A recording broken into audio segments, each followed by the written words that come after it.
Although I said I will do the orbital first and the addition next, I'll do the addition first and orbital next. Because you know something about the orbital from your previous 2 undergraduate courses. Addition is always a little less trivial. So let's start with the addition of angular momentum problem. And we'll see then how do you proceed.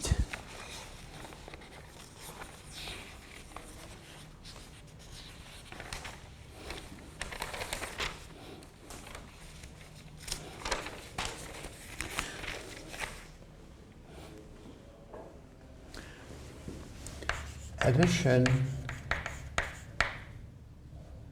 of angular momentum.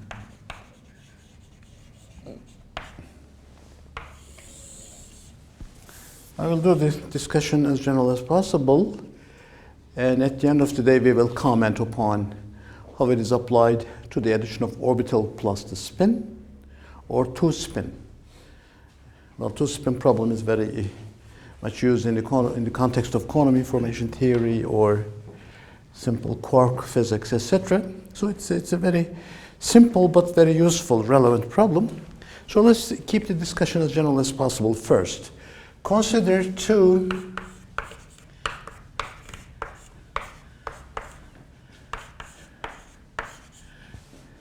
angular momentum operators, J1 and J2, and consider the addition of these 2.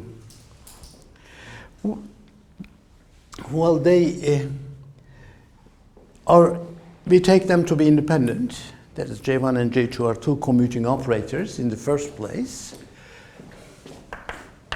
J1 and J2, this is a funny notation, I know, but there's J1I, J2K in principle, or 2 commuting operators, and they have their own Hilbert spaces, independent Hilbert spaces, and the operators in those 2 Hilbert spaces also commute with each other because they span their eigenvectors, span a Hilbert space separately. So for that reason, some books, even Sakurai himself, writes this at some point as the tensor product of an identity and times something like that.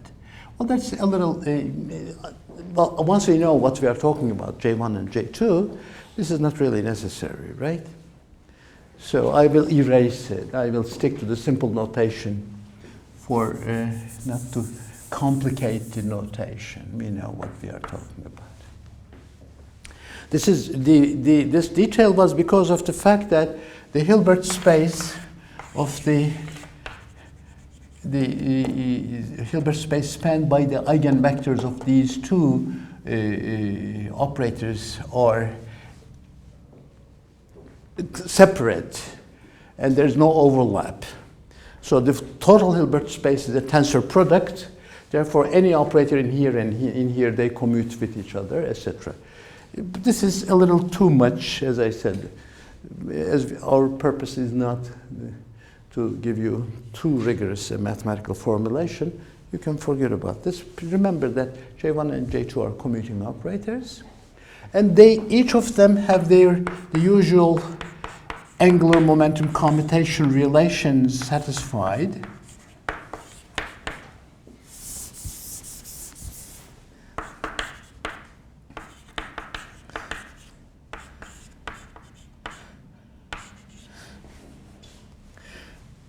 I put the 2 in here, saying that both of them, they have their, the usual angular momentum commutation relations satisfied. For each of them, the J1 squared and Ji, any component, commute as a result of this algebra. Therefore, this total angular momentum, which is obtained by by adding them, also satisfy the usual angular momentum commutation relations. the sum. Therefore, as a result of this commutation relation, the length of the total commutes with any component.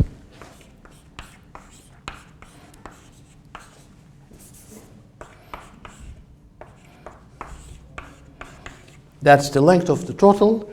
Any component of the total also commute. Because that's, remember the proof was so elegant. Using the algebra, you decompose the j squared, and so that you get a symmetric decomposition times an antisymmetric epsilon ijk in the front. The contraction of antisymmetric and symmetric gives you the zero, the usual tensor rules that we have demonstrated before. So as far as that part is concerned, we are carrying over the algebra from the previous discussions. There are now new elements that we have to discuss.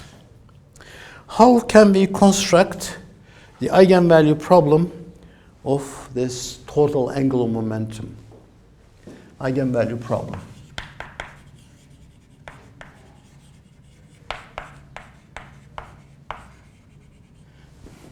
Well, naturally, if you follow the usual routine, j squared commutes with any component. We take that any component to be the z component. So we have a set of commuting operators. You notice that I left some space in the right-hand side. Obviously, this is not the only set of commuting operators. Here, we can check that j1 squared and j2 squared also, perhaps we can use a different color in here, these two also commute with this. It is quite a non-trivial statement, right? Because this algebra for the total, that is the usual algebra, and the j squared ji commuting gives you the two automatically repeating the previous individual eigenvalue problem, but these two also commute. You can, I assign this as a private homework, please verify that you use a few minutes, it wouldn't take more than a few minutes. You can prove that j1 squared and j2 squared can be added in here, completing the number of commuting operators to 4 instead of the 2 naively you would expect from there. There are 4 commuting operators, and that's the maximal set of commuting operators, 4. And this needs to be checked, of course, for the consistency. We'll do it in a moment. But please do it. If so, you say, why not J1Z, for instance, added in here, and J2Z added in here? Because we know that for the individual angular momentum problem from here, J1 squared and J1Z commute among themselves, and J2 squared and J2Z commute among themselves. But the problem is that these two do not commute with the major set, the principal set. So they are not there. And I invite you to check that they are not also there, and they do not commute with the two. The first step should be to check that these two commute with the previous two, which is automatically there, and that these are not. Although these do commute with them, these do not commute with the principal ones. Okay. So there are 4 commuting operators in here. If there are 4 commuting operators, we can define a common set of eigenstates for the 4 entire thing. Common eigenket set. There exists one, right? A common eigenset for these. Repeating the previous arguments, we label the eigenvalue of j squared with this. Let me use different color underneath, m, and j1 and j2. This is associated with the j squared, this is associated with the jz, this is associated with the j1 squared, and this one is associated with the j2 squared. That's one set. we'll see that along the way, and if you look at certain books, these two are suppressed and they are not really shown. Usually suppressed and not depicted explicitly.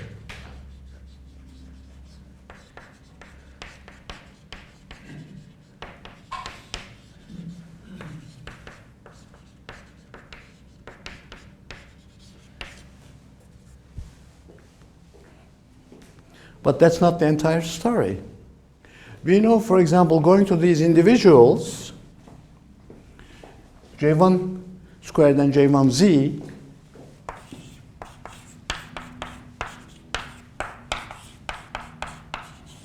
is a commuting set. I can put these two. Also next to this, J2 squared and J2z, that's also a commuting set. This commute among themselves because of the algebra. This commute among themselves because of the algebra. These two commute among themselves because that they live in a separate Hilbert space. They commute with each other. That's nice. And there are again 4. 1, 2, 3, and 4, as before. There are 4. This is good, saying that we are on the right track, meaning that this now have a common set of eigensets, right? Eigenkets. What are them? The common eigenkets of these J1 and M1, and the common eigenkets of these two. If I take the tensor product of them put together, that would be a perfectly good basis. A basis meaning complete orthonormal set. Why both of them are complete and orthonormal? Because this first set is the common eigenket set of 4 Hermitian operators. That's why they are complete and orthonormal, because orthogonal, we normalize them to make it orthonormal. Let me not repeat myself too much on that.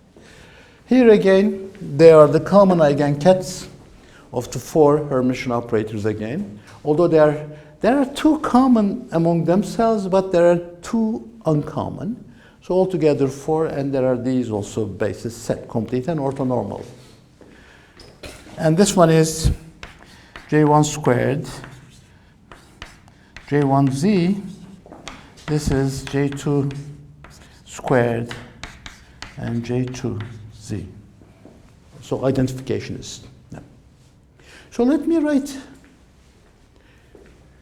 By the way, both of them are common, or complete and orthonormal.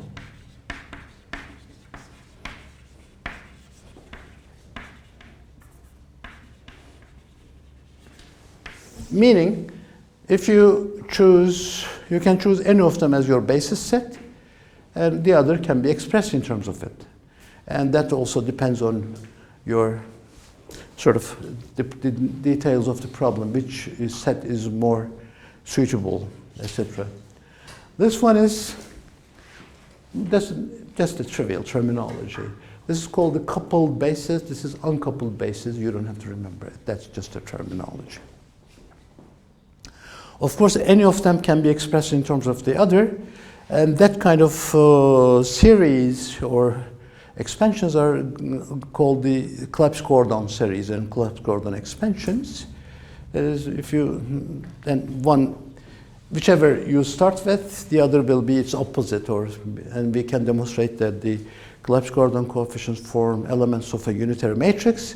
If we choose them to be real by fixing the phases, then they are going to be orthogonal, and orthogonal matrices can be inverted easily by taking the transpose. Therefore, you can go from one basis to the other rather easily. And that much is not needed for this class. If you are going to use it in your own research, you'll work it out details. I have to now go through the elements. Now, there's a shorthand for the second basis. I will prefer to write it as such.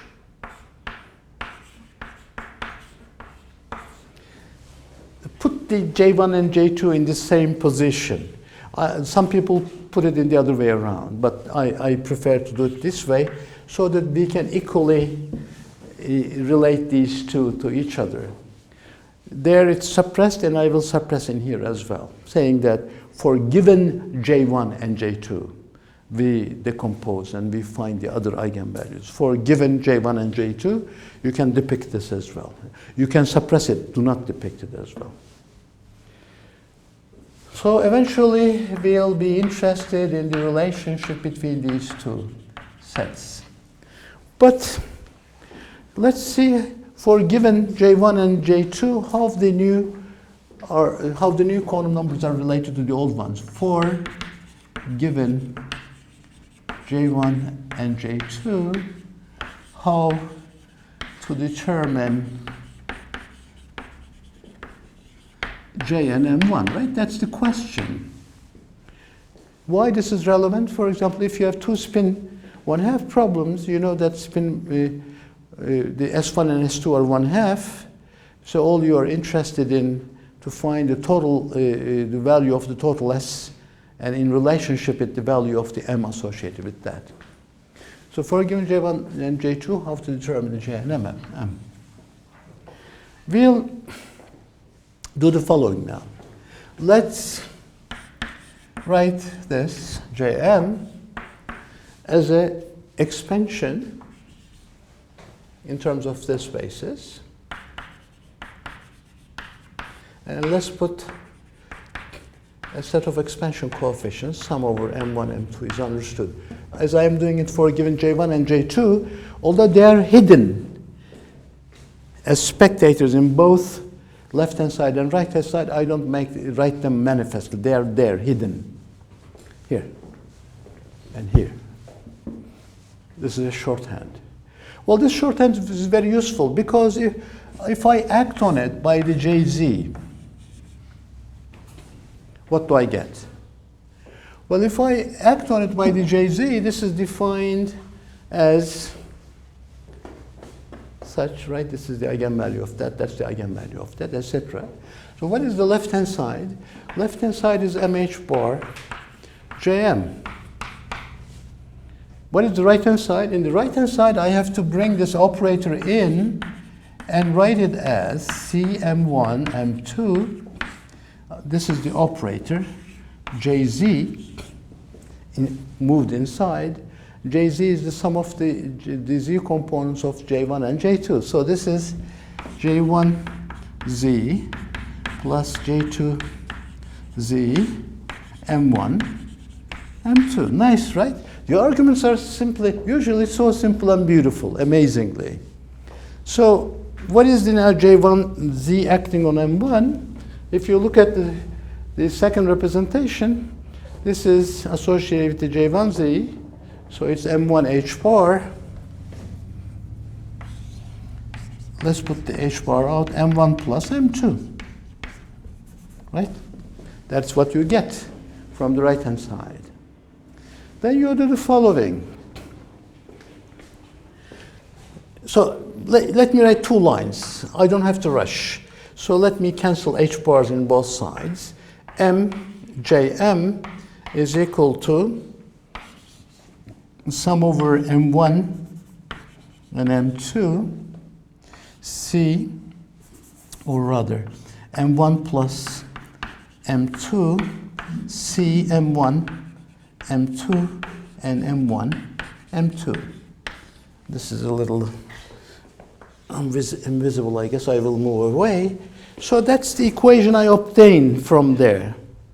Here there is the M acting on Jm. In the right-hand side, sum over M1 and M2 is there. There is M1, M2 factor. Let me rewrite this by expanding the left-hand side again in terms of the M1, M2 basis. And I can rewrite it as, okay, notice that the argument is simple, but you please don't get. So if I re-expand this in terms of the M1, M2 basis, then I can rewrite everything as follows. M1, M2, M minus C, M1, M2, M1, M2 is equal to 0. This equation becomes that. by rewriting again the left-hand side in such a way. To get this equal to 0, obviously the only way is to set that factor equal to 0. So you get a beautiful selection rule. So when you're adding the two angular momenta, the Jz eigenvalue total is equal to the sum of the individual m's. M is equal to m1 plus m2. That's an important selection rule. Okay.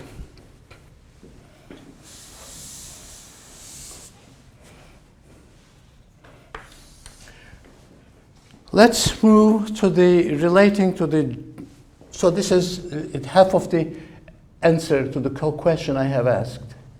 We said how these two are related for given J1 and J2, how to determine J and M. The answer to this one is given. The M is obtained by adding the M1 and M2. How about the, now second part of the same question, how about J1 and J2, perhaps other relationship? If J1 and J2 is given, how to determine the J? Well, we'll do it again using this expansion. You know how nice that you have two independent, complete, and orthonormal bases. You are expressing one of them in terms of the other for given J1 and J2. M1, M2, CM1, M2, M1, M2. Now you know that M1 plus M2 is equal to M. We can use that information. So sum is not over the two independent indices, it is independent over a single one of them because of this constraint. Let's look at the following. What is the maximum value of M1? Now I'm using plain English and write it as M1 max. Is J1, right? As we have seen in the previous individual eigenvalue problem. And what is the M2 max? It's the J2. What is the M1 plus M2 max? J1 plus J2. Nice. If M is M1 plus M2, what is the M max? Is M1 max plus M2 max. You may say this is a little less trivial than this. That's true. But imagine, look at that expression and check how you can manage to get the maximum value of the total M by maximizing the values in the right-hand side, right? The maximum of this plus the maximum of it gives you that one. So it's really J1 plus J2.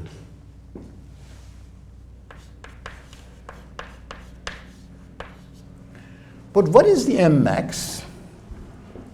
M max is the J itself.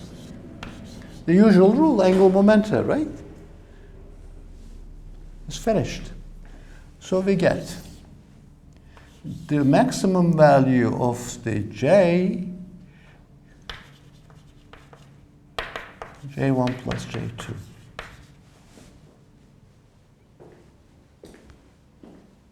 That's the, if you are given J1 and J2, then you know that the total J will have a possible spectrum of values. The maximum of it is J1 plus J2. What is the minimum? Minimum is more difficult.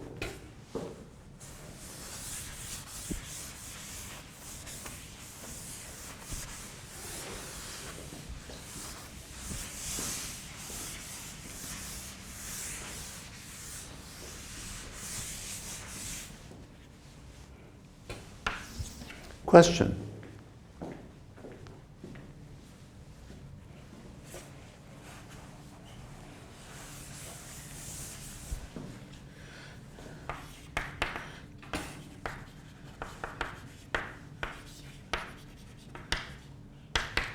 What is the J-min? Let's think of it that way. What are the possible values that M can take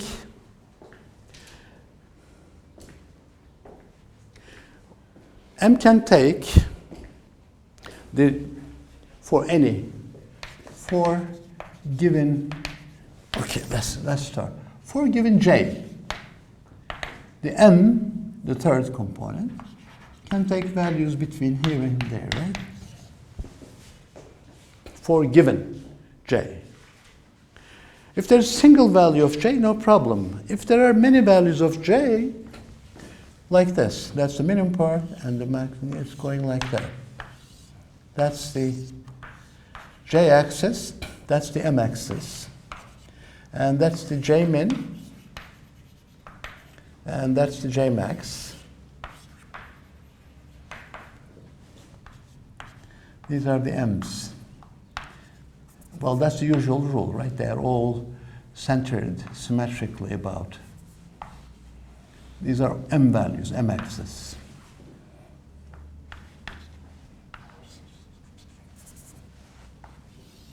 Perhaps better notation is this.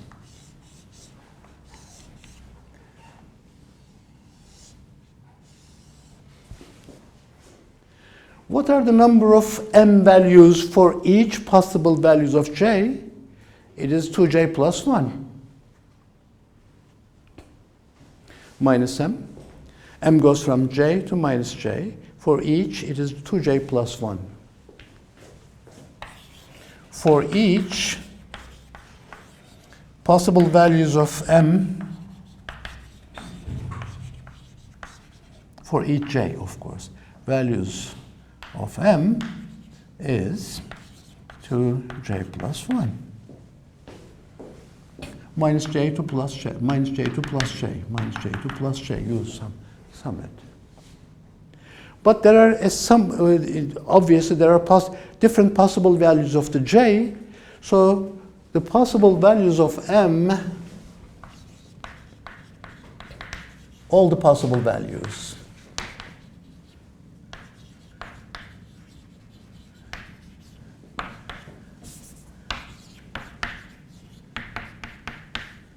To J max, to J from J min. What is this really? What am I talking about? What are the possible values? What are the possible number of independent states in this dimension of the space? So this question is dimension of the space.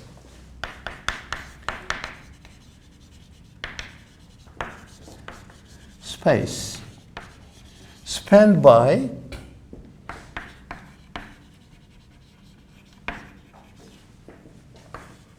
either M1, M2 for given values of, now I'm putting it explicitly, or Jm given for the given values of J1 and J2. So you see, these are the question. That's the answer. Dimension of the space spanned by these two independent basis set. The first one is easy, right? Because that's the tensor product J1M1, J2M2. What is the dimension of each space here? This one is 2J1 plus 1, right? Because for a given J1, this is the possible values that M1 can take for a given J1. I'm talking about for given J1 and J2. And the dimension of this space, 2 J2 plus 1. And what is the dimension of this tensor product of space? It is the product of these two.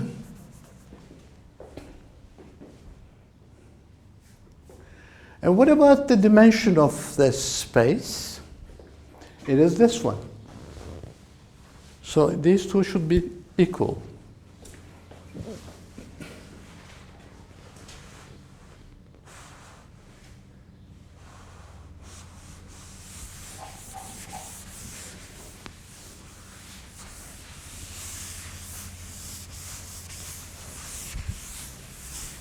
Okay. So this is to be equal to this one.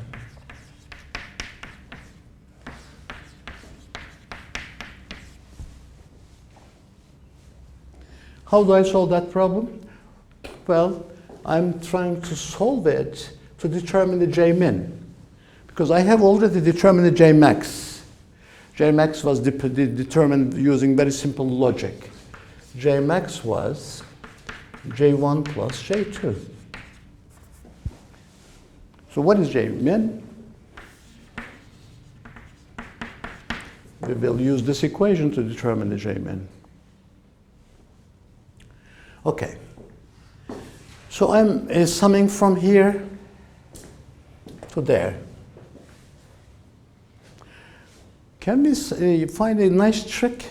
We can sum from J0 to J max minus J0 to J min minus 1.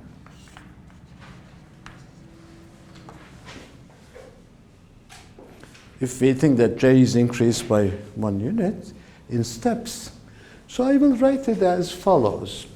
The left-hand side is sum over J starting from 0 to J max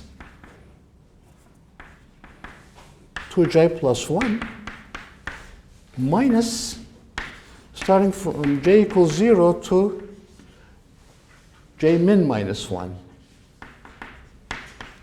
to J plus 1.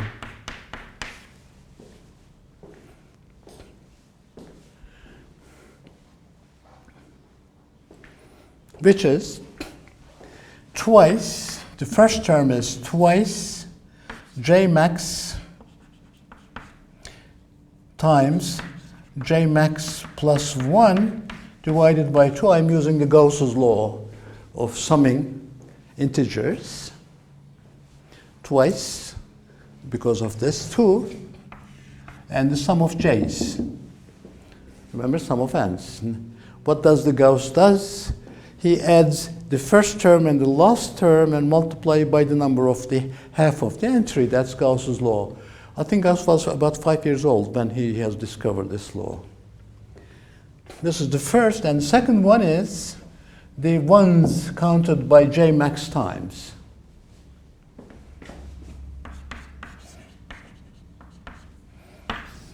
So that's the first sum. I will repeat the same for the second. Minus twice J min minus 1 times J min minus 1 plus 1, which is J min, divided by 2. That is the twice, is this twice, times the sum and J's counting from the origin is the same. The final is J min minus 1. Therefore, that's the difference. Minus plus here, of course, if I put it in the bracket, ones counted from 0 to J min minus 1, so it's J min minus 1. How nice, isn't it? This is number theory.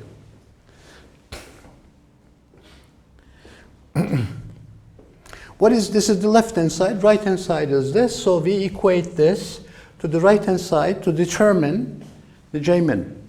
I will do it just next to so that I can see. If I go all the way to the left corner, I wouldn't be able to see.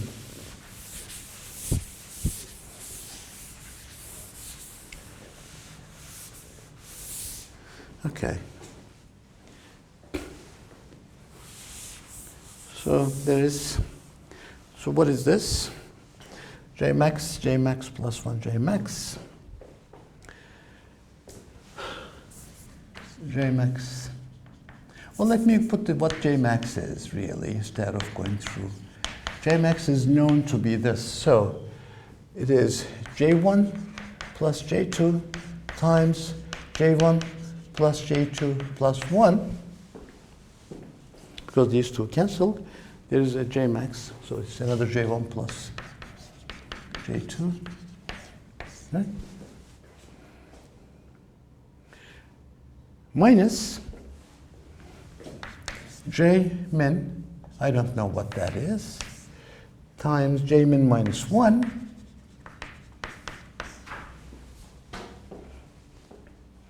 J min minus 1, another 1 in here.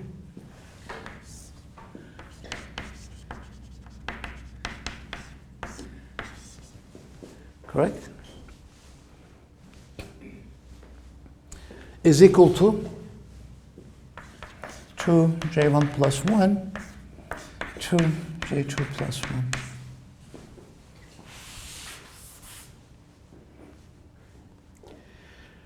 What is this? Let me simplify. This is the right-hand side is equal to this one. What is this? This one is, if I factor J min minus 1, it is J min plus 1 times J min minus 1. So it is J min squared minus 1 altogether, right?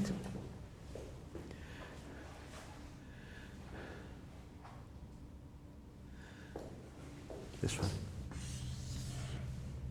I will move this to the right-hand side and this to the left-hand side. So what do I get? J1 plus J2, J1 plus J2 plus 2, I factor this, minus this, 2 J1 plus 1, 2 J2 plus 1 is equal to J min squared minus 1.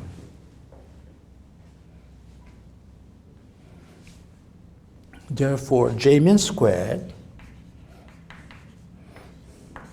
is what? J1 plus J2 squared plus twice J1 plus J2 minus twice J1 plus J2 already from here, and minus 4 J1 J2 minus 1. And this, I move this minus 1 to here as plus 1. That cancels. And this cancels against that. And what is left over is J1 plus J2 squared minus 4 J1 J2, which is, this is J1 squared plus J2 squared plus J1, so 2 J1 J2 minus 4. So this is J1 minus J2 squared. Isn't that beautiful? So we have obtained a beautiful relation for the min squared. J min is the J1 minus J2 squared. So if I take the square root, these can take only positive values, so I get the modulus. So from here, I get J min is J1 minus J2. Nice. So that finishes the discussion of determining the total J and total M once J1 and J2 given. So we can summarize the results and we can proceed to application perhaps. In the remaining 5 minutes, let me formulate.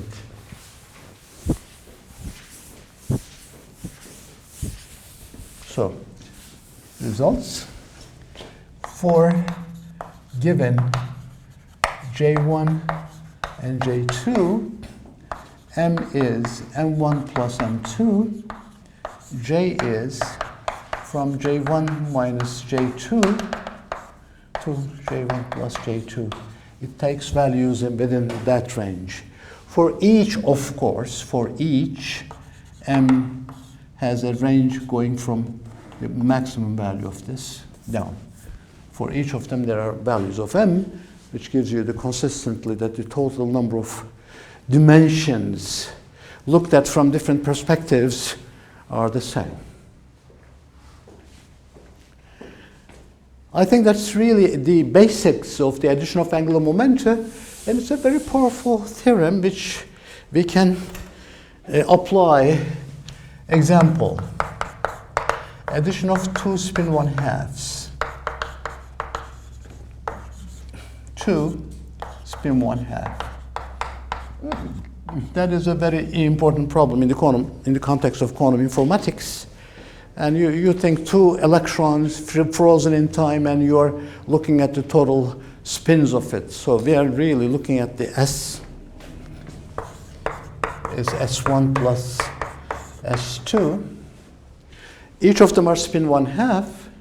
Therefore, the S1 squared eigenvalue, I don't write it equal. Sometimes the book writes it equal. I don't like it. The associated eigenvalue is S1 times S1 plus 1. 1/2 plus 1/2 plus 1 h bar squared, right? The associated eigenvalue of this.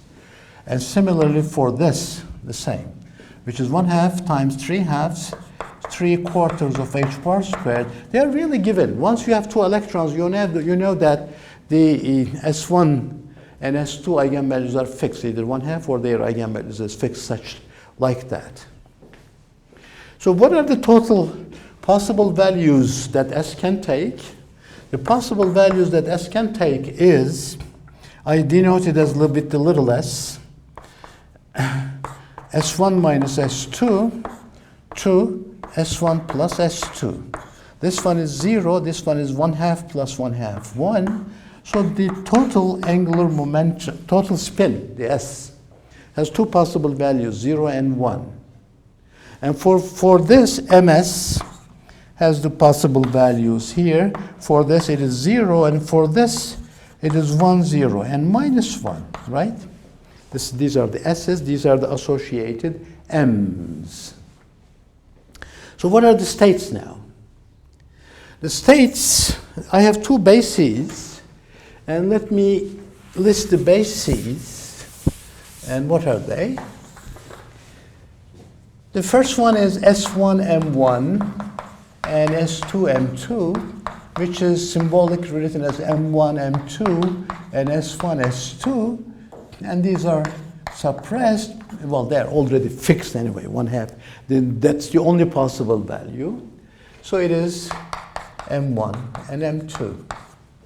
The other is SMS, the S1 and S2, which is SMS. So let me list the possible states in here. This set of states are, for the S equals 0, the only value M is 0, so the state is 0 and 0. For the S equals 1, M is 1, 0, and minus 1. Therefore, the states are 1, 1, 1, 0, and 1, minus 1. But what about the first uncoupled one? These are 1/2 and 1/2. 1/2 and minus 1/2. Minus 1/2 and plus 1/2. Minus 1/2, minus 1/2. Shorthand. Plus, plus, which is nothing but plus and plus. And plus minus, which is plus, minus, minus plus, minus, plus, and minus, minus, minus. And what is this?